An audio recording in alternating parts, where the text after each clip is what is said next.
noite, irmãos. Vamos abrir nossas Bíblias no Salmo 143.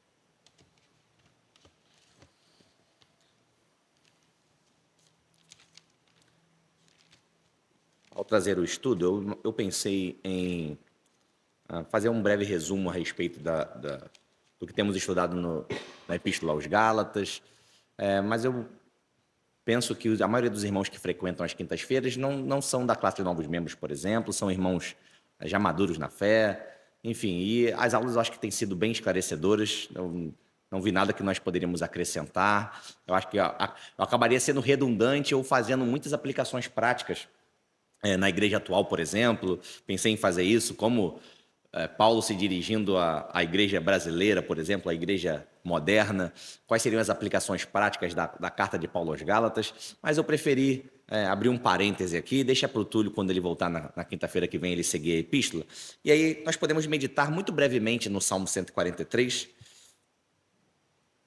que é um salmo muito bonito.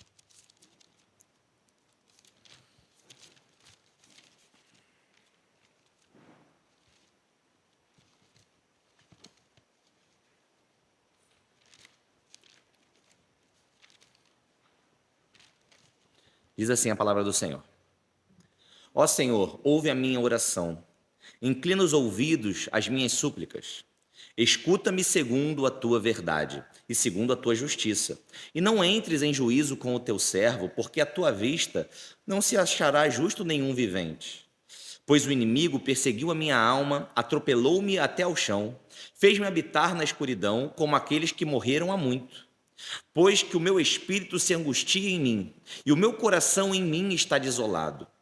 Lembro-me dos dias antigos, considero todos os teus feitos, medito na obra das tuas mãos.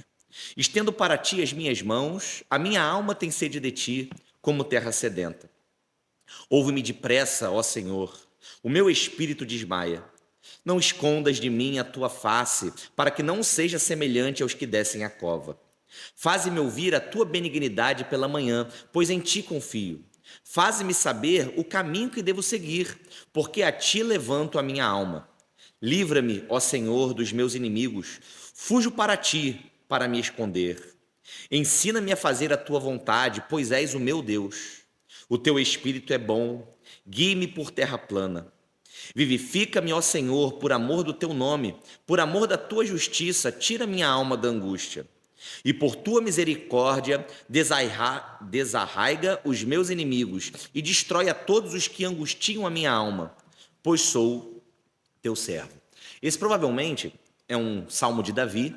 Eu digo provavelmente porque, ainda que você leia no subtítulo da sua Bíblia aí, Salmo Davídico, nem sempre que nós encontramos esse subtítulo, nós temos que entender que se trata de uma autoria direta, que é Davi propriamente quem o produziu.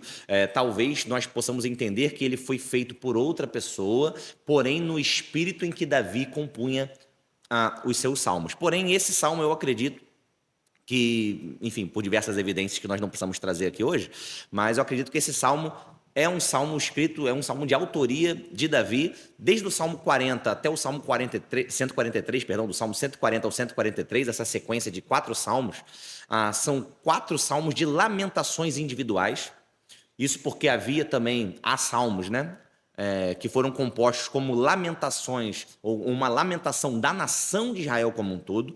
Porém, do Salmo 140 ao Salmo 143, nós encontramos uma sequência de 4 salmos em que Davi está escrevendo uma lamentação individual. Algo que acontecia com ele é como seu próprio espírito se sentia e, através das suas penas, por assim dizer, ele está fazendo as suas meditações. E você vai perceber comigo que ele começa logo esse salmo no versículo 1, através de uma típica construção da poesia hebraica, né, aquele paralelismo hebraico, e ele se utiliza aí de uma tríplice repetição, né, um tríplice clamor. Ele diz no versículo 1 assim: ouve a minha oração, inclina os ouvidos às minhas súplicas e escuta-me segundo a tua verdade. Então ele diz: ouve, inclina e escuta. E isso está demonstrando a necessidade e a urgência com que Davi se apresenta logo no início do seu salmo. Logo a começar o seu salmo, ele dá uma ênfase na sua urgência e na sua necessidade, na necessidade que ele tinha em que Deus ouvisse a sua oração. Ele não tinha tempo a perder. E você vai ver que isso está refletido no versículo 7. Olha o que diz o versículo 7. Ouve-me, o que está escrito aí? Ouve-me depressa. Ele não pode ser ouvido amanhã no seu clamor. Ele não tem tempo a perder. Ou Deus o ouve depressa, ou olha o que vai acontecer. O versículo 7 diz: não escondas de mim a tua face, para que eu não seja semelhante aos que descem a cova, para que eu não morra. Davi estava aqui sendo perseguido. E essa perseguição tinha tomado proporções drásticas. Ele estava à beira da morte. E ele diz: Senhor, ou o Senhor me ouve agora, ou eu vou morrer. E veja, aqui não há nenhum abuso da parte de Davi. Davi não está sendo arrogante ou abusado. Davi não está fazendo uma oração como nós encontramos na igreja moderna, na igreja brasileira, na igreja da internet, uma oração determinista, como nós ouvimos, né? Ó Senhor, o Senhor vai fazer agora, senão eu rasgo a minha Bíblia.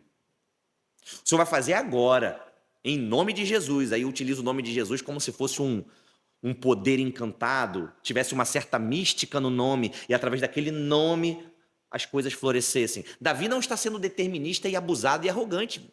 Pelo contrário, Davi, muito humildemente, está colocando diante de Deus a sua necessidade real. Ele não está fazendo uma oração hipócrita. Senhor, se o Senhor resolver amanhã ou depois de amanhã, também está tudo bem para mim. Eu vou morrer, mas está tudo bem. Então veja, nós podemos aprender com Davi uma primeira aplicação prática, uma primeira lição, que com humildade e reverência, sempre dispostos a receber a resposta do Senhor, a santa resposta, a boa vontade do Senhor, seja ela qual for, sempre dispostos a ouvi-la, nós podemos sim apresentar diante do Senhor as nossas súplicas de forma urgente. E nós podemos abrir o nosso coração para Deus, nós não precisamos maquiar a nossa oração, como se sempre estivesse tudo bem conosco. Então tá, Senhor, tá tudo bem. Tem um meme muito engraçado, eu não vou tentar explicá-lo aqui, porque eu sou sem graça. Se eu fosse engraçado, eu tentaria explicar, mas eu não tenho graça. Então, mas é um meme toda vez. Sabe aquela coisa que sempre que você vê, você ri de novo? Você já viu 10 vezes? Então, comigo acontece isso. E é um meme que um rapaz fala assim: olha, o dia tá tudo bem. Uma frigideira quente caiu na sua mão e queimou a sua mão. Alegria. Você caiu entre o vão do trem e a plataforma no metrô. Tá tudo bem, não tem problema, sorria. Sabe, desgraças acontecem numa proporção enorme, mas está tudo bem. Sorri. Não, isso é um evangelho fingido. Davi aqui está sendo sincero: Senhor, se o Senhor esconder de mim a tua face, eu vou morrer. Então, uma primeira aplicação prática: nós podemos e devemos colocar as nossas angústias diante do Senhor. Os presbiterianos são acusados, e eu espero que falsamente, pelo menos aqui na IRP, são acusados de serem frios, gélidos e não colocarem diante de Deus as suas emoções, ou não serem completamente reais ou verdadeiros diante do Senhor. Veja, nós estamos falando aqui de Davi, de um salmo, das Escrituras, inspiradas. Isso aqui é uma oração inspirada.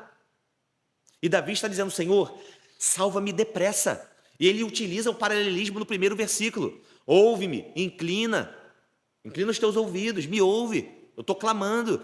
Você vê que ele não se furtou a já abrir a sua oração, versículo 1, a já abrir a sua oração colocando a sua necessidade, que está refletida no versículo 7, como nós vimos. E nós podemos entender aqui existem diversas maneiras de fazer a interpretação dos salmos, né, diversas. Nós podemos entender aqui, por exemplo, esse versículo 7, como se nós formos aplicar, por exemplo, a interpretação histórica. Ele diz assim, né? Não escondas de mim a tua face, para que eu não seja semelhante aos que descem a cova. A interpretação histórica do Salmo está dizendo na prática, né? Se o Senhor não me atender agora, depressa, eu morro, porque eu estou sendo perseguido. Nós podemos fazer essa interpretação, mas também podemos fazer uma interpretação através da literatura da poesia hebraica. E entender isso aqui, o seguinte: Senhor, se o Senhor me rejeitar, se o Senhor esconder de mim a face, ainda que eu esteja vivo, para mim de nada vale a vida, se o Senhor me rejeita. Se a minha oração, eu sou teu filho, se a minha oração não é ouvida pelo Senhor, e veja, oração ouvida é o que eu disse inicialmente. Nós podemos nos colocar com urgência, apresentar nossas urgências diante de Deus, sempre dispostos a ouvir do Senhor a sua resposta através da sua boa e santa vontade. Não quer dizer que Deus vai fazer sempre o que nós queremos. Davi poderia ter morrido aqui. Como eu já em outro momento trouxe aqui o Salmo 63, por exemplo, demonstrando que Davi passou diversas tribulações, diversos problemas. E faltou água na vida de Davi. E faltou o alimento. Então, não significa dizer que nós não encontraremos privações, que nós não sofreremos privações. Não quer dizer que sempre nós receberemos o sim da parte de Deus. Nós faremos certas orações que serão rejeitadas no sentido ou melhor, rejeitado não é a palavra ideal, né? Nós receberemos o não nas nossas petições, mas não porque Deus está virando a sua face, mas pelo simples fato de que aquela não é a boa, perfeita e agradável vontade de Deus para nós. Nós podemos seguir no versículo 2. Ele diz assim, ó: e não entres em juízo com o teu servo. Aos irmãos que chegaram agora, nós estamos lendo o Salmo 143. Fiquem à vontade, tá? Sejam bem-vindos. No versículo 2 diz assim, ó: e não entres em juízo com o teu servo, porque à tua vista não se achará justo nenhum vivente. Então veja, Davi aqui, o salmista, tem bem claro para ele que as relações de mérito estão restritas às nossas relações uns com os outros, as nossas relações horizontais. Então, Davi sabe que nas relações entre homens, né, homem com homem, o mérito importa. Se você é um bom funcionário, provavelmente é mais fácil você receber certa promoção do seu chefe do que um mau funcionário que falta sempre. Você será mal visto. Um bom marido é possível que seja melhor tratado por sua esposa. E assim por diante, eu poderia dar diversos exemplos. Porém, está muito claro na cabeça de Davi que não há relação de mérito entre ele e Deus. Olha o que ele diz, versículo 2: porque à tua vista não se achará justo nenhum vivente. Por que isso, eu estou fazendo essa reflexão? Porque Davi está sendo perseguido pelos seus inimigos e ele sabe que a proporção na qual os seus inimigos o perseguiam era injusta. Davi sabe que na relação de mérito horizontal entre ele e aqueles homens, aquela perseguição era uma injustiça. Consegue entender? Era uma injustiça aquela perseguição. Porém, ao fazer uma oração a Deus por causa daquela petição, ele diz: não entres em juízo com o teu servo, porque à tua vista não se achará justo nenhum vivente. Ou seja, eu sei que nem que seja parcialmente, a culpa desse meu problema, dessa minha perseguição, são os meus pecados. Eu sei que essa perseguição é injusta na minha relação de mérito horizontal, mas na minha relação contigo, eu estou sendo perseguido por causa dos meus pecados. Pelo menos parcialmente. Ainda que eles tenham culpa, e eles têm, eu tenho culpa. Então, como aplicação prática do versículo 2, nós temos que nos lembrar, irmãos, que as nossas tribulações, os sofrimentos em que enfrentamos, esses problemas que nos fazem chegar diante de Deus e apresentar nossas orações depressa, clamando ao Senhor com repetições, como Davi fez, são consequências dos nossos pecados, em última análise.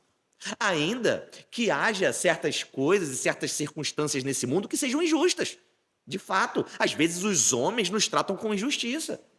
E Davi está orando por isso. Nós vamos ver na continuação. Porém, no versículo 2 aqui, ele deixa claro que não há relação de mérito entre ele e Deus. E aí eu vou fazer sempre um contraponto com a segunda parte do Salmo. Olha o versículo 8 que diz: faze-me ouvir a tua benignidade pela manhã, pois em ti confio. Faze-me saber o caminho que devo seguir, porque a ti elevo minha alma. Então o que Davi está dizendo? Ainda que eu saiba que não há relação de mérito entre mim e o Senhor, como diz Isaías, né? Todas as nossas justiças são como trapos de imundície. Você tem justiça para apresentar? Pegue sua justiça, apresente diante de Deus. Você sabe o que é trapo de imundície? Nós já falamos algumas vezes, não é?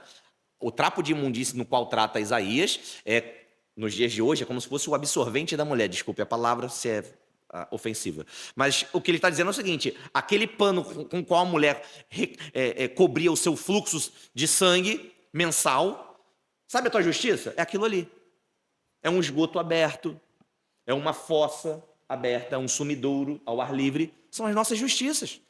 Apesar disso, no versículo 8, Davi, ele confia que Deus pode ceder a ele, agraciá-lo com certa medida de misericórdia e graça. Por isso que ele diz: faze-me ouvir a tua benignidade pela manhã, pois em ti confio. Faze-me saber o caminho que devo seguir, porque a ti levanto a minha alma. Então, Senhor, eu não tenho nenhuma... Eu sei que diante de ti, essas circunstâncias nas quais eu vivo, diante de ti não há mérito meu nenhum, pelo contrário, elas são culpas dos meus pecados, de todas as vezes que eu transgredi a lei, de todas as vezes que eu quebrei os mandamentos, de toda vez que eu não respondi positivamente aos termos da aliança que eu tenho contigo. Eu sei que são consequências dessas coisas, porém eu confio que, mesmo sendo culpa minha, parcialmente, eu confio que há graça do Senhor nos meus sofrimentos. Então, como aplicação prática dos versículos 2 e 8, nós podemos nos lembrar, irmãos, que o Senhor é muito misericordioso. Aquele que não poupou o seu único filho, antes por todos nós o entregou, não nos dará com ele graciosamente todas as coisas? Ele não nos deu só Cristo. O Pai nos deu Cristo e, juntamente com Cristo, nos deu todas as coisas. Ou seja, Ele também nos deu graça para passarmos pelos sofrimentos.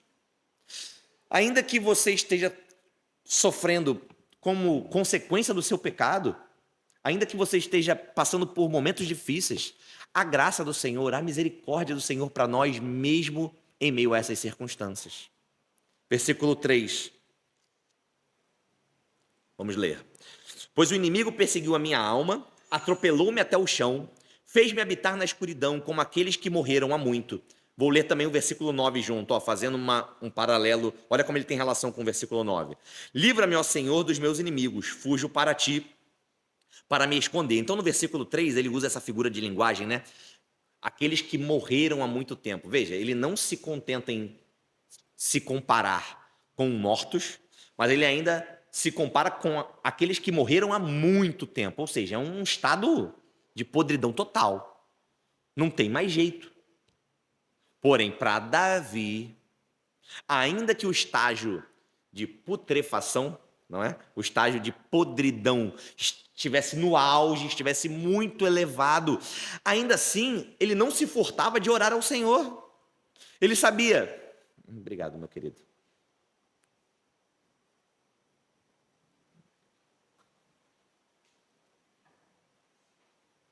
Ele sabia que, por pior que fosse o estágio que ele enfrentava na sua vida, ele poderia confiar no Senhor.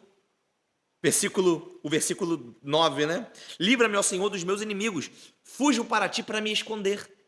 Ele sabia que havia abrigo no Senhor, independente da sua circunstância.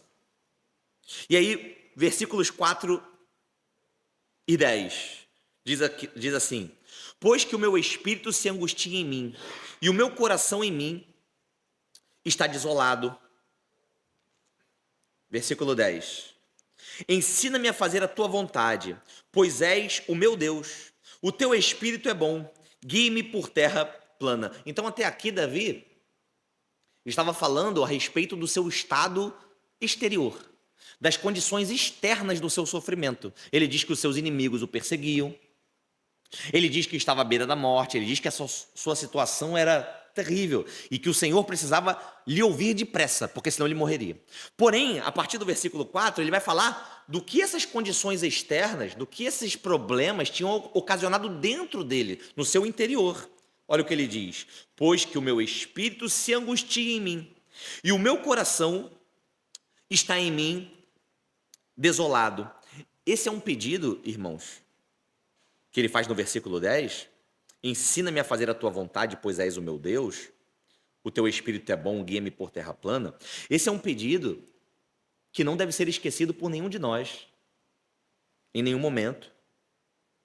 Lembrando que todas as coisas cooperam para o nosso bem, para o bem daqueles que amam a Deus, e considerando que o Senhor está nos conduzindo, mesmo em meio aos sofrimentos, a sermos transformados à estatura de Cristo, se o Senhor se utiliza dos nossos problemas e dos nossos sofrimentos e da consequência dos nossos pecados, da maneira que Ele nos admoesta, da maneira que Ele nos castiga, da maneira que os ímpios e os injustos nos perseguem com injustiça, o Senhor se utiliza de toda a sua própria providência para nos transformar à estatura de Cristo. Considerando essas coisas, essa oração do versículo 10 nunca pode ser ignorada ou negligenciada por nós.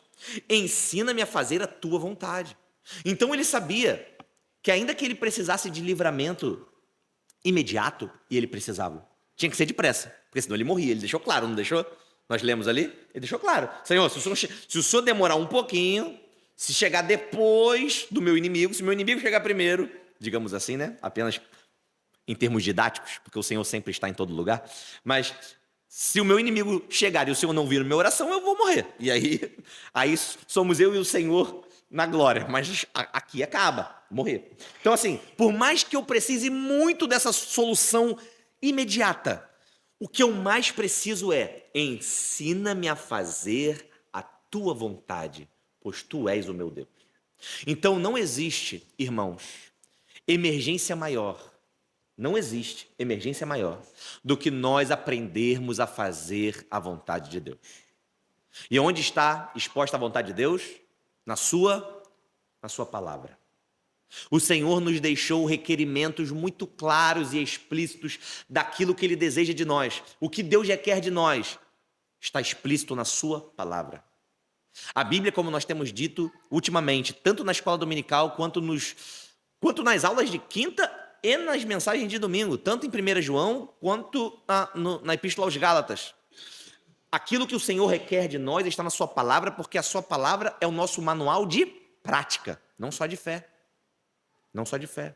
É o nosso manual de prática. Aquilo que nós devemos fazer, o Senhor deixou bem claro. Até aquilo que parece que não é claro, né? O Apocalipse é a revelação feita a João, não é? É a revelação.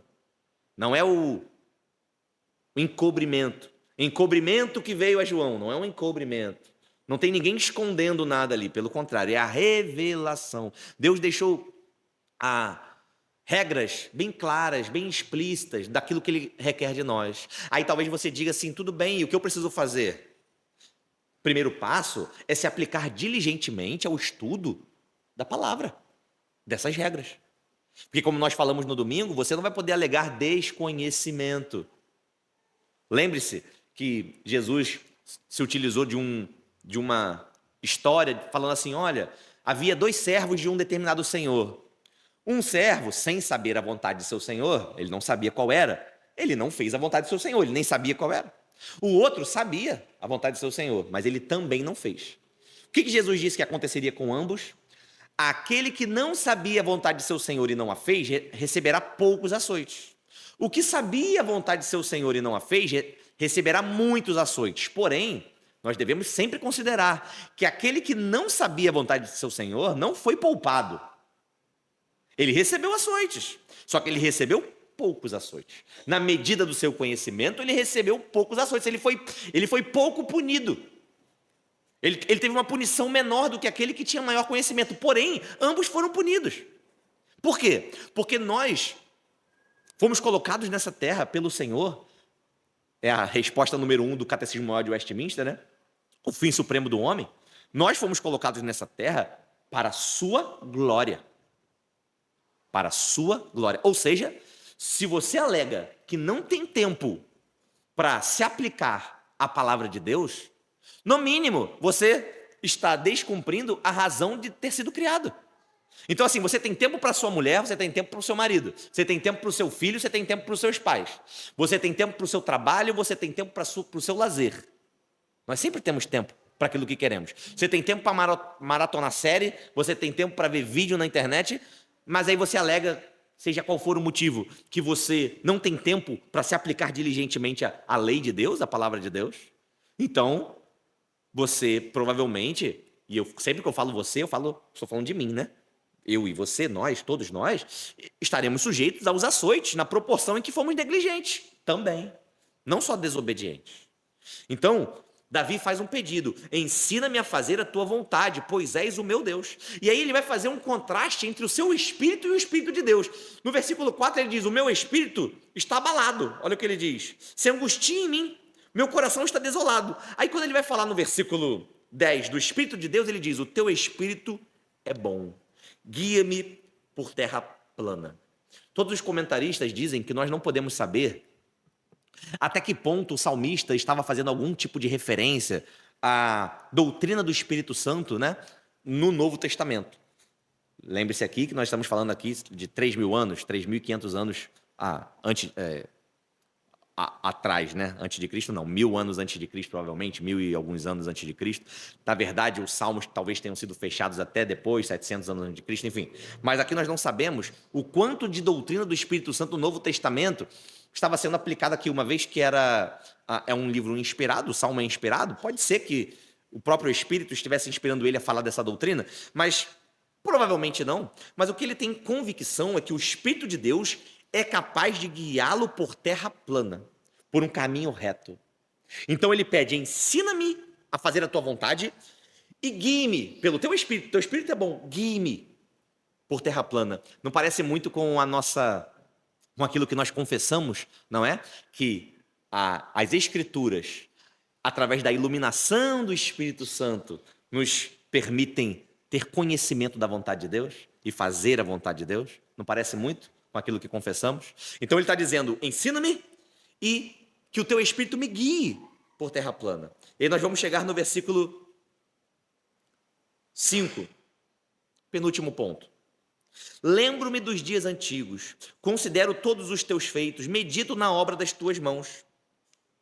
E eu já vou ler para nós ganharmos tempo o versículo 11 junto. Vivifica-me, ó Senhor, por amor do teu nome, por amor da tua justiça, tira minha alma da angústia. Era muito comum nos salmos nós encontrarmos essa construção aqui, né? Lembro-me dos dias antigos. Você já deve ter visto isso várias vezes. O salmista, os diversos salmistas, né? Porque é mais de um.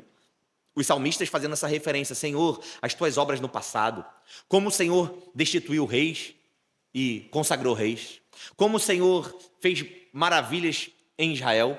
Então você vai encontrar, por exemplo, memórias, pelo menos 3 tipos de memórias que os salmistas relatam. A primeira, muito comum também, são suas memórias que eles aprenderam através da própria palavra de Deus, a respeito da obra do Senhor na criação. A criação de Deus, coisas que eles não viram com os olhos, mas eles criam pela fé que Deus era o Criador. Então eles relatam que os céus anunciam a sua glória e o firmamento a obra das tuas mãos. Então eles vão falar da grandeza da obra de Deus na natureza. Muitas vezes eles vão fazer referência às maravilhas da obra de Deus em Israel, como eu citei, né? Quando Deus, por exemplo, abre o mar, tem salmos que fazem referência, como Deus destruiu as nações que se opunham a Israel. Mas nós vamos encontrar também referências a essa vontade, essa necessidade de trazer à memória as obras que Deus realizou na vida individual daqueles homens. Como nós encontramos, por exemplo, em Lamentações, no capítulo 3, quero trazer à memória o que me pode dar esperança. Então era comum, no momento em que era necessário suscitar fé no coração, que os homens rememorassem aquilo que Deus havia feito em suas vidas. E veja como isso pode ser benéfico para nós, irmãos. Quantos de nós se esquecem muito rápido daquilo que Deus já operou, de orações respondidas, de bênçãos que foram concedidas pelo Senhor? Muito rapidamente nós nos parecemos com Israel no deserto, reclamando dos melões e dos alhos que há no Egito, e clamando a Moisés: nos trouxeste aqui para morrer no deserto, era melhor ser escravo no Egito. Olha, que loucura. Esse é o homem natural, sempre propenso a lembrar daquilo que é ruim, ou a se esquecer do que é bom. E Davi, como diversos salmistas, está falando: eu quero rememorar os teus feitos. Olha o que ele diz: lembro-me dos dias antigos, eu sei o que o Senhor já fez por mim. Como eu já falei no Salmo 63, em outra oportunidade, eu quero ver a tua glória como vi no santuário. como eu já vi no santuário. Eu tive experiências com o Senhor no santuário. Eu já orei e o Senhor me respondeu. Então eu me lembro dos dias antigos, eu considero todos os teus feitos, medito na obra das tuas mãos. Então, irmãos, como aplicação prática desse versículo, por maiores ou por mais intensos que sejam os sofrimentos, por maiores que sejam as dificuldades que nós enfrentamos e às vezes soluções que parecem que estão mortas, morreram há muito tempo, como Davi disse, por mais duras e mais difíceis que sejam, nós podemos suscitar fé no nosso coração, nos lembrando do que Deus já fez por nós, o que Ele já fez. Você pode trazer à memória o que o Senhor já fez ou você já esqueceu? Eu me lembro sempre da resposta de Jesus àqueles homens que falavam assim, ó, se o Senhor é quem diz que é, né? Se tu és o Messias, se tu és o Cristo, dá-nos um sinal, mostra. E aí Jesus responde, uma geração má e perversa, uma geração adúltera pede um sinal, nenhum outro sinal será dado senão aquele que foi dado em Jonas. E aí Jesus diz assim, ó, em outra oportunidade, vocês não ouviram os profetas que vieram antes de mim? Vocês mataram os profetas. Todos que vieram antes de mim, vocês mataram. Então não é por falta de sinal, não é por falta de resposta de Deus, é porque o nosso homem caído, o pecado que habita em nós, sempre nos faz esquecer daquilo que Deus já fez por nós. É como se Deus precisasse, na nossa concepção, estar sempre apresentando novos sinais. Nós sempre estamos pedindo sinais a Deus.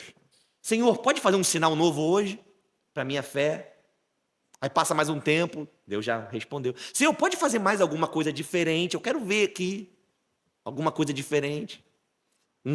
Uma glória nova. Você não pode rememorar aquilo que Deus já fez e confiar e descansar, que Ele sabe o que é melhor e que todas as coisas cooperam para o nosso bem. São todas as coisas, irmãos. Ou então você briga com Paulo, tira todas as coisas e coloca muitas coisas.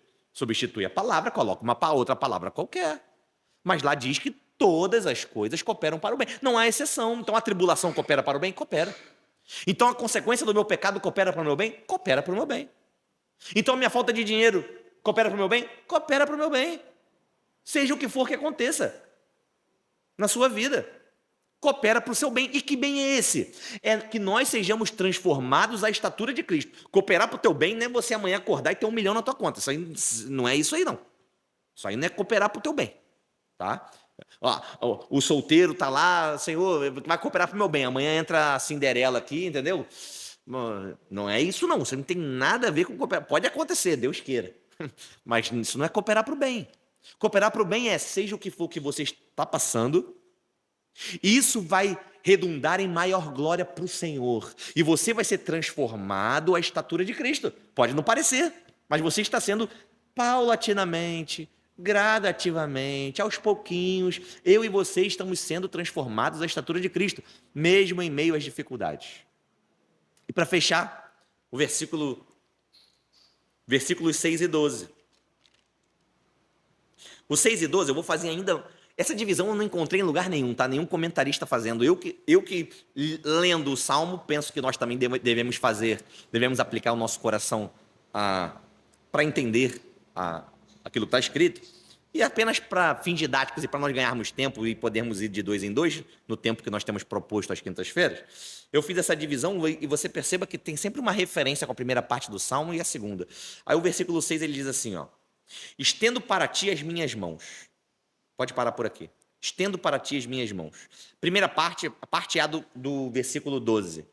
E por tua misericórdia desarraiga os meus inimigos e destrói a todos os que angustiam a minha alma. Então, ele reitera pela quinta ou sexta vez já no Salmo que ele buscava vida no Senhor somente pela misericórdia gratuita de Deus. Ele diz, ó, eu ergo as minhas mãos, no versículo 6, estendo as minhas mãos para ti, e ele diz, no versículo 12, primeira parte, por tua misericórdia desarraiga os meus inimigos. Então, mais uma vez, ele reforça a ideia de que ele não confiava em méritos próprios. E veja, nós abordamos aqui, e temos abordado também aos domingos, pode parecer aqui que Davi está orando pelo seu próprio benefício, né, ou para que Deus exerça amor para com ele, em detrimento da destruição dos seus inimigos. Então, como nós temos falado aos domingos, quando tratamos do atributo do amor, a ira de Deus sobre aquilo que é mal, nada mais é do que amor pelo que é bom. Então Deus se ira. Aqueles que estão nos visitando, esse é um atributo de Deus que é pouco abordado nas igrejas de modo geral, que é a ira de Deus, como se Deus não se irasse, mas a Bíblia deixa claro que Deus se ira. Só que a ira de Deus é amor, por assim dizer, porque Deus é amor. O que isso significa dizer? Que ele ama tanto o que é bom, que ele se ira com o que é mal. Ele ama tanto o que é santo, que ele aborrece aquilo que é pecado. Então Deus, por amar o bem, ele se ira com aquilo que é mal. Então Davi não se isenta de pedir a destruição dos seus inimigos, a morte dos seus inimigos. Ele diz: por tua misericórdia desarraiga os meus inimigos e destrói a todos os que angustiam a minha alma. Então veja, e não há falta de amor nisso, é apenas amor pelo que é bom. Então, por amar os santos, por amar Davi, Deus destruiria os ímpios. E aí a parte final do versículo, versículo 6. A minha alma tem sede de ti, como terra sedenta. E o final do versículo 12, para fazer a referência, pois sou teu servo. A minha alma tem sede de ti, pois eu sou teu servo. Demonstra a completa dependência de Davi. Eu sou teu servo. A dependência de Davi para com Deus, não é? Então, eu sou teu servo, a minha alma tem sede de ti. Se eu fosse um escritor, um dos meus termos preferidos, né? Você pode perceber que todos os escritores têm palavras preferidas ou termos preferidos. Essa seria uma frase preferida minha. Eu gosto dos salmos e dos textos que tem essa frase. A minha alma tem sede de ti. Eu acho uma referência fácil de ser compreendida, uma analogia simples, e ela demonstra uma profunda dependência e necessidade de Deus. No Salmo 63, eu estou fazendo referência a ele, porque ele também é um salmo que tem alguns itens parecidos com o Salmo 143, e ele também faz essa abordagem. Ele diz que tem sede do Senhor porque é teu servo, porque é servo do Senhor. Lá ele fala a respeito da aliança que ele tem com Deus. Ele diz: tu és o meu Deus, por isso a minha alma tem sede de ti. Então, para nós fecharmos essa meditação, que nem foi tão breve assim, apesar de nós ainda estarmos no tempo, que nós possamos nos lembrar, como Davi finaliza essas meditações, que nós possamos nos lembrar, irmãos, que independente do que passamos em nossa vida, seja bom ou ruim, hoje eu trouxe um salmo de lamento, mas poderia ser, por exemplo, um salmo de vitória. A finalização dele poderia ser igual. Davi poderia ter dito assim, ou um salmista poderia ter dito assim: Senhor, eu estou muito próspero, eu estou no meu castelo, eu estou no palácio real, e eu tenho derrotado os meus inimigos, e o Senhor é o Deus de Israel, e eu tenho visto vitórias. E ele poderia terminar esse salmo dizendo: a minha alma tem sede de ti. E ele estaria dizendo o seguinte: olha, por maiores que sejam as minhas vitórias, elas não têm comparação com a minha necessidade com o Senhor, para com o Senhor. Como no Salmo 63 que diz: a minha alma tem sede de ti, porque o teu amor é melhor do que a vida. Então eu não te busco por causa das coisas da vida, eu não te busco por causa da grande prosperidade, eu também não te busco por causa das grandes aflições apenas. É claro que eu quero solução para as minhas aflições, e é claro que eu fico feliz quando eu prospero, porém o teu amor é melhor do que a vida. A minha alma tem sede de ti. Eu quero o livramento. Davi queria o livramento, ele queria ser salvo dos seus inimigos, mas a alma de Davi tinha sede do Senhor, dependia dele. Que nós possamos nos lembrar que nós fomos criados para a glória de Deus. Nós não fomos criados, assim como eu espero que aqueles que são pais não criem seus filhos para serem bem-sucedidos, para serem ricos, para terem um bom casamento. Tudo isso é muito bom, irmãos. Nós também vamos criar e criamos nossos filhos também para isso. Queira Deus que Ele nos proporcione essa dádiva, mas nós não criamos nossos filhos, assim como Deus, nosso Pai, não nos criou prioritariamente para as coisas desse mundo, a não ser para Cristo. Amém? Vamos orar? Queria pedir para o Rômulo fazer essa oração. E se você pudesse, coloque de pé para nós cantarmos o hino trinitário no final.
Amém.